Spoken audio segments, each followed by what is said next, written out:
All right, folks, it's showtime. Miranda is back. We're tested.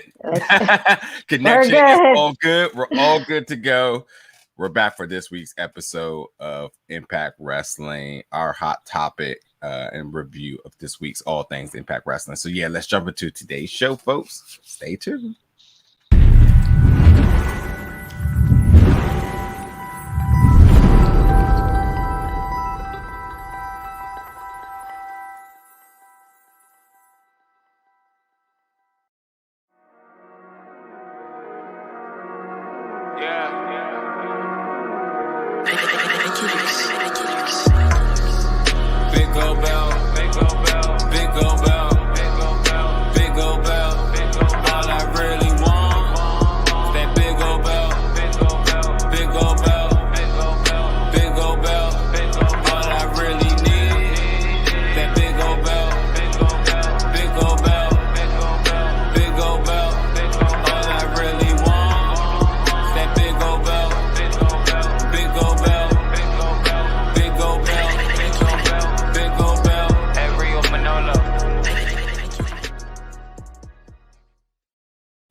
All right, folks, Nigeria Miranda, we're back for this week's show where we discuss our hot topic coming out of Impact Wrestling, whether it's news, whether it's rumors, whether it's coming out of Impact on Access TV, whether it's BTI, whatever it is, we're talking Impact Wrestling today. So welcome. This is your first time checking this out. As I always strongly advise, since our schedules are forever changing, we do have this show each and every Friday, but at what time, we can't tell you. That way, we do have a solution for you, and that is by subscribing, hitting the notification bell. That way, you'll see like, oh, they're getting ready to go live in a little bit, and you can join us for our brief one, maybe two topic of the hottest topic coming out of Impact Wrestling. But if you was with us last week, we had a little bit of a technical hiccup, but it's all good. We all got it worked out, so we're ready to go. So, Miranda, how you doing today, though? I am doing great. I still feel so embarrassed about last week with my technical issues, but a big shout out to Damien from the Big Old Belt podcast who stepped in because that's what we do. We are a team effort. So I'm so thankful for him. And I am bummed to have missed out on the conversation on the aftermath of Slammiversary. But, you know, the show goes on. You guys are professionals, so you kept it flowing. And just back this week to talk more Impact Wrestling. That's right. That's right. Well, as always, shout out to Damien. Thank you so much. Damien is, you can hear him as we tag team frequent each and every Thursday for our regular podcast. But Miranda, yeah, he just kept the seat warm for you. You know, this is your home. This is the tag team here. You know. Yes, yeah. Me and you, we got this. We got this. Yeah. So this week there is a lot to talk about. One, I just want to say that it's super exciting to see the fans in the crowd for Access TV, Impact on Access TV, being able to see all of the talent, being able to like really channel that energy that the audience is giving all. It's just something we haven't seen in a while, and like all of the presentation just feels different. Like, you know, they worked through the pandemic without a crowd, so definitely kudos to the entire staff for doing so. But this is the payoff, and being able to see it and such is definitely it warmed my heart. I was like, man, the show just feels different, you know? You know, it's a duality, you know, as much as there was a lot of success with Impact running without a live crowd, you can just tell there's a bit of a difference. And the crowd was very excited to be there. They gave off an energy that, you know, just adds something extra. And they came in a little bit later in the game when it came to the crowd piping noise.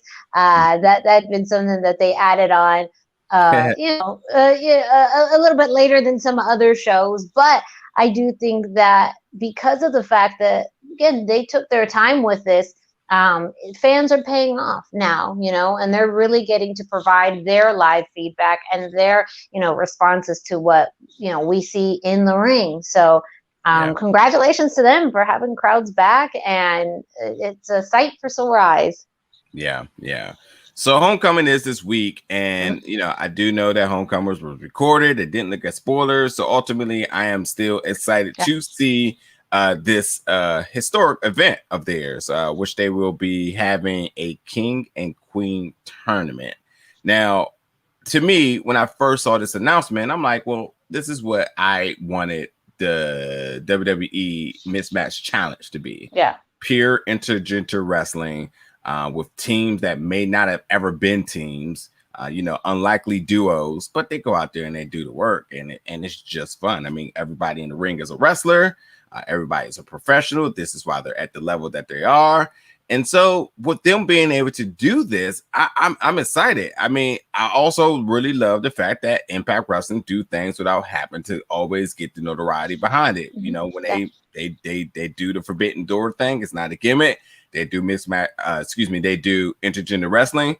It's not a gimmick. It's not a special attraction. It's just they do it. Yeah. And so the fact that they're doing this tournament in this manner, I'm excited to see it, but I will have to say that the only issue that I have with this is that I really wish this was ironed out a little bit longer, because I feel like this is a bigger deal than it is. Yes. I agree. I wish this was laid out a little bit longer.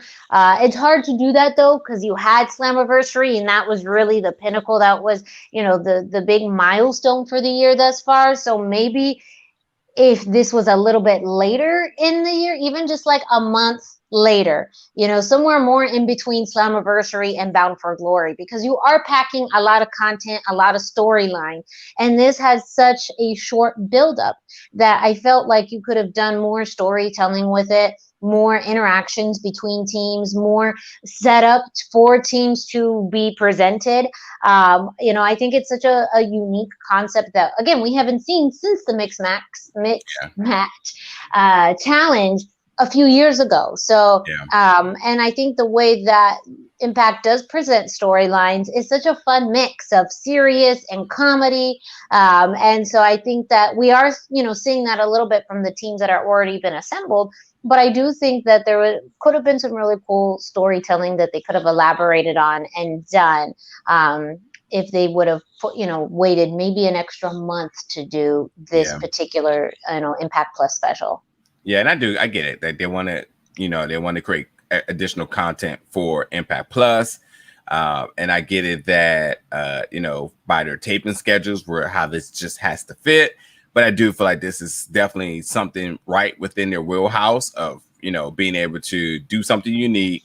Their comedic tone that they have used, a lot over the past. And this just works. And I think also, too, considering that some of the talent in Impact still work the indies, and this also fits within the modes of bookings they take. I mean, now that we all know Chikara's gone, but the trios tournament that they have, this is right up the alley. I was gonna say, and that was one of the bigger things on the independent scene. Chikara was still very kind of underground, but everyone knew about the trios tournament. So I do feel like this is something that they could establish. Who knows? I don't know if they're going to wait and see as far as the results to see if this is something they want to continue on an annual basis. But you're absolutely right. The build up to it can be something that they absolutely can say as this annual big build up on who these teams are going to be. I do also see that there's kind of an element of surprise where you have two teams that still haven't announced their partners. So I am, that definitely is something that I think Impact continues to do well, is bringing in newer talent, whether it is a one-off, short-term, long-term, whatever that may be. And, I do think that's a very intriguing part of this event, as it's still a wide open market for those talent in wrestling, and who knows who's going to land in those final two spots. Yeah, and again, for anybody who doesn't know what this is, so Homecoming will be on Impact Plus this Saturday, 8 p.m. They have a King and Queen tournament, which they have 2, 4, 6, 8 teams, where of each team is an intergender tag team, one male, one woman, and they're going against one male, one woman, and they're all wrestlers in the ring, so anybody can wrestle anybody. As we just seen Taylor Wilde just wrestle a male on this. Yeah, on Caleb. Caleb with a K. Yeah, and Caleb's is legitimate a wrestler. I know. Yes.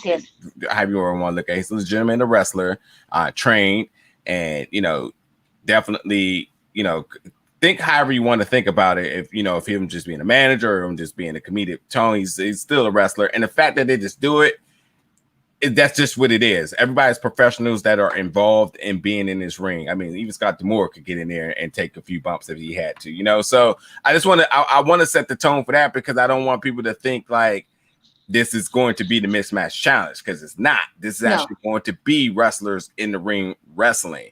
And then this fits the identity of Impact Wrestling, who has done intergender wrestling, who have done this more of a special attraction, not the special attraction intergender wrestling, but the special attraction of this person can wrestle this person, and we don't care if it makes sense or not. It's just going to happen. Then you have stuff like Wrestle House and Swingers Palace, all these comedic things that they've done, and this all encompasses all of those identities in one, and still going to present some interesting storytelling, and even the other thing that they really thrive on, the element of surprise. Mm-hmm. You got two mystery people that you don't know who it is, and it could be somebody signed, it could be somebody, one-offs. It just works. And this is why, like, I'm just a tad bit frustrated, because it's just like, I wish we had got this to be ironed out a little bit more, because I think what in the climate of wrestling right now, especially Impact, they want to do things to make sure that people will still understands that they're there. I mean, even in their the Twitter profile, they say proving to be hard to kill, because yes, as I say, they continuously show to be resilient, and I think resilient and relevant. And I think this is one of the ones that if more people had more eyes on this could be like, oh my God, like this is going to be awesome. This is going to be cool. Look at these tag teams, look at the names involved. Look at the unconventional tag teams involved. Mm-hmm. The winner, who's going, you can't even book this.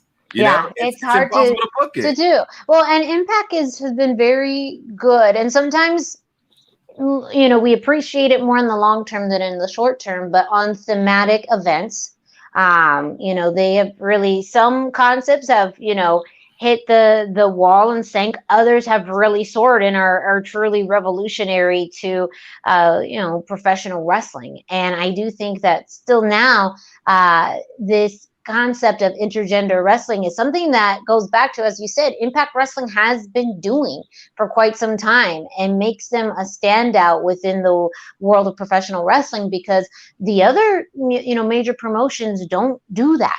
You don't have a lot of interaction between men and women. And that has been something that I think there is a healthy fan base for, that many fans, outside of all the niches and genres of wrestling, there seems to be a fairly good consensus of fans who say, yeah, I would like to watch intergender wrestling. I'd like to watch men and women interact more often in the ring.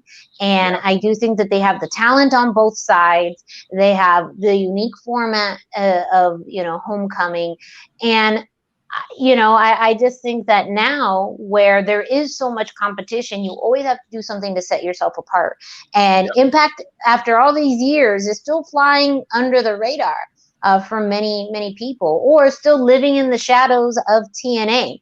So I think the more that they can continue to produce not only content, but events and matches that make you watch, that make you say, man, this is something that you don't see literally in any other North American promotion, the better it is for them, especially now too, as they are really that quote unquote forbidden door. They still continue to bring in talent from other companies and other promotions. And this too, if it grows and builds big enough, this truly could be a great opportunity to keep enhancing that forbidden door, whereas they bring in teams and partners from different promotions. So long term, I think it has so much potential to be bigger than it is. I hope that, this is just the first year of testing it out, and next year they really can expand on it, because they already have the foundation. They have all the key components that they need in order to make this event successful.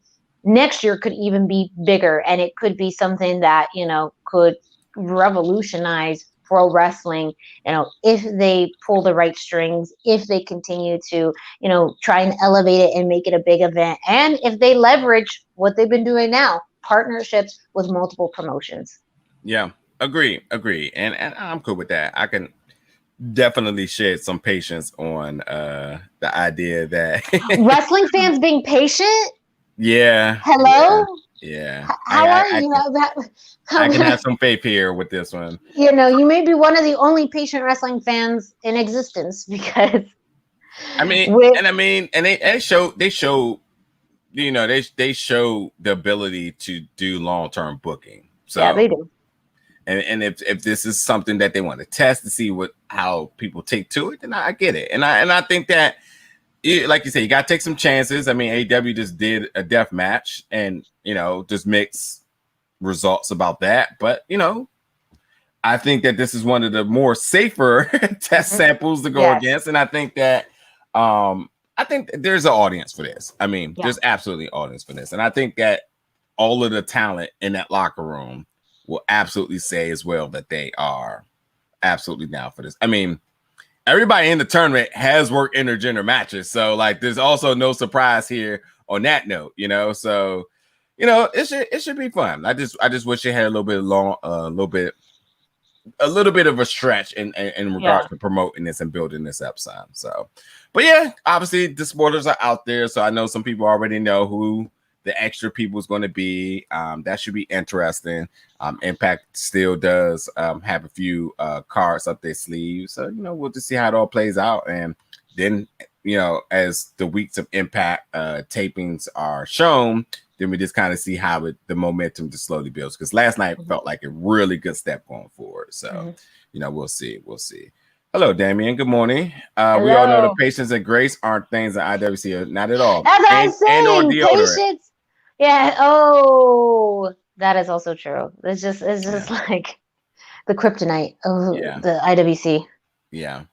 So let's talk about something that you didn't get to talk about last week, and I just kind of parlay this into a two thing, and that's Jay White being in Impact Wrestling. Now I want you to bring up the rumors that you heard before we start the show. I want you to bring that up so we can kind of set the table here in regards to Jay White and his appearance at the conclusion of the botch ending, the botch production ending of Slammiversary. I was like, what the? I was like, hold on, what? Sopranos-like ending. Yeah. Still talk about polarizing. That's still definitely polarizing for many, many viewers. It's either the best or the worst ending of a television show ever. Yeah, right. Well, I mean, there's also like Game of Thrones sitting in there, and that terrible. Yes. But yeah, none of that. Yeah, but yeah, address the rumor about this. So I was telling Niger offline that according to Dave Meltzer with the Wrestling Observer, again, take that for I always say take it with a brain. Take it as you please. But it was an interesting, news that he shared, report that he made recently about the ending of Slammiversary and some original plans apparently that Impact Wrestling had. And instead of using Jay White, that they were trying to bring in Andrade to, be that mystery guest, that mystery surprise at the end of the show, which makes sense as Kenny Omega and Andrade will be facing each other at AAA's Triple Mania in August for the Mega Championship. Because, again, Kenny is Thanos and Thanos has the AAA Mega Championship. And then they would have had build out into kind of the same storyline as far as trios type of work or mixed work. But at the same time, also apparently it would have been a build up to the singles match at Triple Mania. It's a trios match? No. Kind of the way that he described it was that there was going to be kind of trios work in Impact. So kind of like how so it would have been like Kenny and the Good Brothers versus Andrade and two other people. So because it would have been kind of holding off on the singles matchup, so they would have been doing trios work. And I use that, term loosely, but they would have done, multi-man matches. So that way the payoff would still be at Triple Mania, but you would have some way to build story between them for the American audience, who, again, isn't really familiar with maybe, what's happening right now in Mexico or didn't know that Andrade and Kenny Omega already have plans at Triple Mania. Right. So if unless you got something else to add. No. So That's really just the gist of it. right. Okay. So one, I mean, from the source itself, I'm not buying it. But two, from the logical standpoint, I'm not buying it because it Thanos is not going after random people who don't have Infinity Stones. I don't care. Like, he's not just going around saying, I'm going to go look for Blade because we need to insert Blade into the MCU. But he doesn't have an Infinity Stone. So this makes no sense. I've said this. I said it a lot this night in person with a couple of friends I was around. And I don't know if I said this on the show, but it has got to be somebody. One, we all know the theme of this whole booking, this whole voyage that he's going on is the belt collector. It has to have somebody that has a belt, number one. So that's the first thing.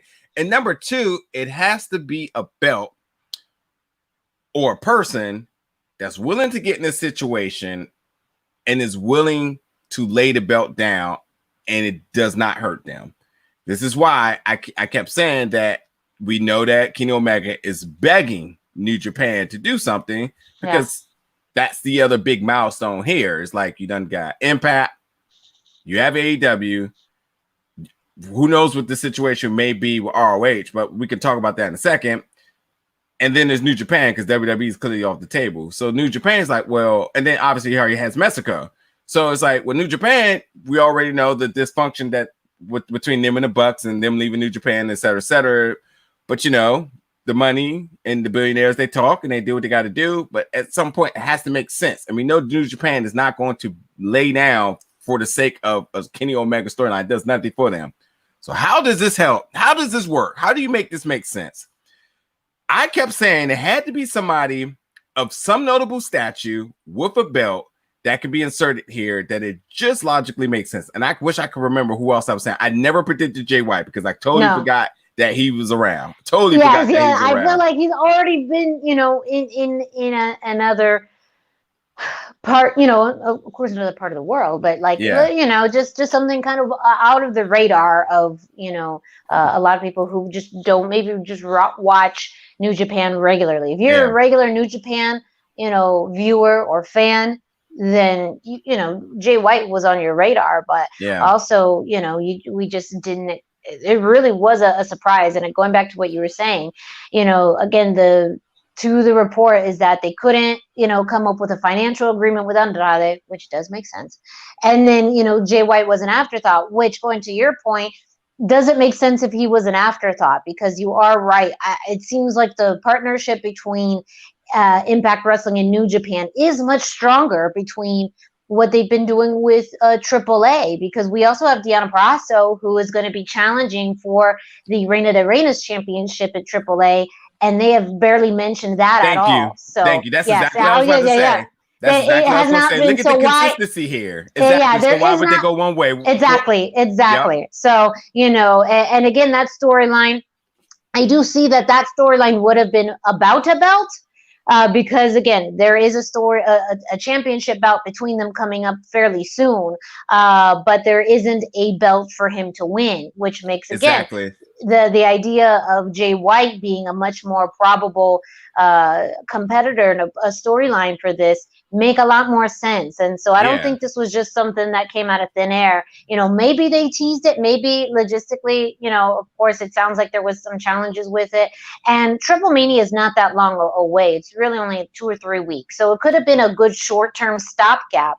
But you know, again, it just doesn't make sense. The whole AAA thing does not make sense. It doesn't make sense. You know, they have still been teasing. I mean, we saw for the teaser for Bound for Glory that AAA is going to be involved, but I have not seen it. Have not seen even a hint of it, and I don't know what that means business wise, if they're still sorting some things out, or how that is. It seems like much more of a challenge. It's just not the focus right now. I mean, sure, they're talking, but it's just not the focus. You still have to tell a story. Impact likes to do long-term storytelling, and they want to make sure that it makes sense. And this is why the Jay White thing makes sense. He has a belt. It's a belt that New Japan does not highly value. It's definitely not their big two. Yeah. And then there's a person who has not only history, but he has the notoriety of being the leader of the Bullet Club, the storytelling with that, the storyteller being the last person to beat Kenny Omega. And then ultimately, what do New Japan get from out of this? They get American territory for one of the stars that they want to be the one to rocket ship them back into the forefront, like Kenny Omega did. So an English-speaking star that could translate, literally from New Japan to a U.S. audience. So it makes more sense that this is kind of more of the plan A since the beginning. Exactly. And again, we don't know, but it was a very interesting thought process to see, again, how Impact Wrestling is working with multiple companies, how they have to, juggle and challenge multiple storylines.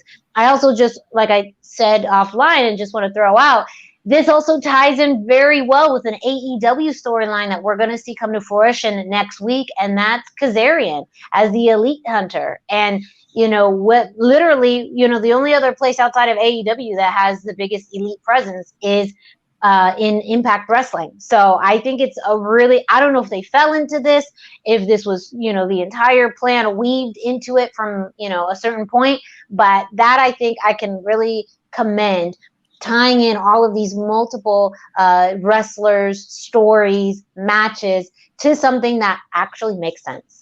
Yeah, it's easy to fantasy book Impact because a lot of people have came through Impact and they want to make sure that they can continue to use their library for promotional material. And I think they just don't have short-term memory. I think they just remember like Frankie Kazarian being here makes a lot of sense. What he's doing right now makes a lot of sense for him to be here, and they probably, Scott D'Amore seems to be a really reasonable person and character. From the times I've talked to him, he's definitely a reasonable human being.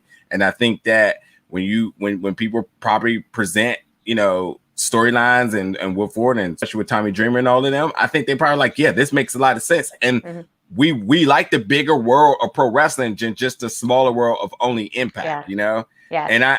And again, this is why Jay White makes sense. You want Jay White to get you want him to gain American territory and momentum, merch, bring back the relevance of the Bullet Club, sacrifice the belt. That's fine. The belt is irrelevant to him because at this point now they're getting something way bigger. Well, now what is he going to do back in New Japan? I mean, Lance Archer going back to New Japan is even a sort of a crazy stint where you're like, oh, he gets Tanahashi. Is it Tanahashi? Yeah, he's getting Tanahashi, and it's just like, oh, okay, that belt's going back, and it's going to be like, well, who's going to get the belt back to go to New Japan? And it's just still those things where you kind of want to know what's all going on, or for the people, it's like, oh, the Bullet Club is still going. Yeah, this is your leader, and if he can make a good stint here, if he could get comfortable in American territory, then the partnership works. And this is a way that New Japan gets American territory without having a broadcast deal. Yeah, again, New Japan wins. New Japan is winning this game. Oh, you know who else wins here? Between AEW and everybody else, yes. You know who else wins here too? Access TV. Remember they voided that deal, but who's to say that negotiation cannot start to going again now that they start saying like, we'll love to be able to do something here in order to make this make sense, especially if both companies are able to work together. I mean, like if they're already having Impact and New Japan work together, and that was again maybe some of the reason why Access ended up picking up Impact over New Japan. If they can say, hey, we're part of the same territory, we're doing the same thing together, it absolutely could open the gates again to negotiate. That's the thing. Yeah, now that there's continuity between these shows now, can we make it happen? What's up, Jason? Good morning. Hello. Love that comment. That's a perfect way to start off a Friday, Curry Man. Period. So quickly, really quick before we end the show for the night, it's morning, by the way. It's morning. It's morning. Let's just say ROH was to be involved in this Kenny Omega thing. Now, here's the thing. They have their peer champion, Jonathan Gresham. They have Bandito as their heavyweight champion. Their TV champion is Dragon Lee, I think it is now. Yes, yeah. He just regained the television title. Yeah. If Kenny Omega was to make a pitch at ROH, I think it has. First of all, I don't think they would do it because I think that they are another company that has shown resilience in a lesser degree. but I think they also are being very smart about how to create partnerships now, because sometimes partnerships has worked and been healthy, and some have Yes, left some them on the bad they're end. doing Ring of Honor's doing them, and they're focusing on them, and that's really what they need to do. They had to refocus. They had to get back to what they are good at, and I think they're slowly building up to the capabilities that they had years ago. So Yeah, I think I agree. Ring of Honor should focus on, redeveloping and growing Ring of Honor. They yeah, don't need to have any partnerships at this time. I think the talent on their roster is phenomenal, and they still are producing some of the best wrestling in the entire world. But, yeah. it is harder again because there's so many distractions now. With more companies out, that it's a competitive market. But doing what you are good at, which goes back to kind of our 1A topic with Impact, doing things that are unique and giving that space to grow. And I think Homecoming is a great opportunity to do that, and test it out this year, but continue to grow it, because that's what makes Impact Wrestling unique that you do not see anywhere else. Yeah, I don't think this makes sense for them to ever want to get in bed in this situation. But if they did, it would have to be the TV champion, and I just don't see how that's beneficial for ROH. But I won't be. It won't be long before those rumors starts to swirl as well too. But anyway, I just want to throw a few comments up there before we wrap up the show. Kimberly being repackaged, love it, absolutely love it. I'm a big Su Yung fan. I'm a big Kimberly fan. The undead Kimberly, I'll take it. I have not seen Kimberly be anything but this gimmick for as long as I've ever known her. So I'll take it. Something new, something fun. I'm sure she's having a good time with it. So reinvention at any point will always add a life, add months and years to someone's career. So you know what? Anything that can keep her, longer as a wrestler, it's always great. I always love reinvention. Sometimes it sticks, sometimes it doesn't, but at the same time, I always commend someone who's able to kind of take a pivot in character and in role and do something different. And you're right, we only know the princess. To see her in this darker character, I'm digging it. That's right. Thumbs up for me. Well, good morning, Jeff. Yes, it was definitely a fun Impact show. Definitely love where things are going forward with them. I'm also looking forward to this. I'm actually looking forward to Josh Alexander looking at a blank wall. That's just how much I like him. So like, he can do anything and I'm interested, but this should be fun. Finally, Black Taurus gets to really show what he can do. This is going to be such a fun match. Like this, I mean, Black Taurus is someone who is ungodly strong and agile for his size. He has the strength and agility that just doesn't always make sense on paper, but when you see him in the ring, and I think it's going to be very interesting to see how that combats more of that technical style of Josh Alexander. And at this point too, you got to get Josh Alexander some fresh, blood in the X division. He's literally time and time again, we've had kind of that same core group of wrestlers in the X division over the past year. So now is a great time to kind of bring in some different talent just to keep things fresh with Josh Alexander. I do think there absolutely will be AAA wrestlers in Impact, whether it's Bound for Glory or whether it's soon before Bound for Glory. I think it just has to make sense. But to the point that we made a little bit earlier is that I don't think right now is the time to talk about AAA.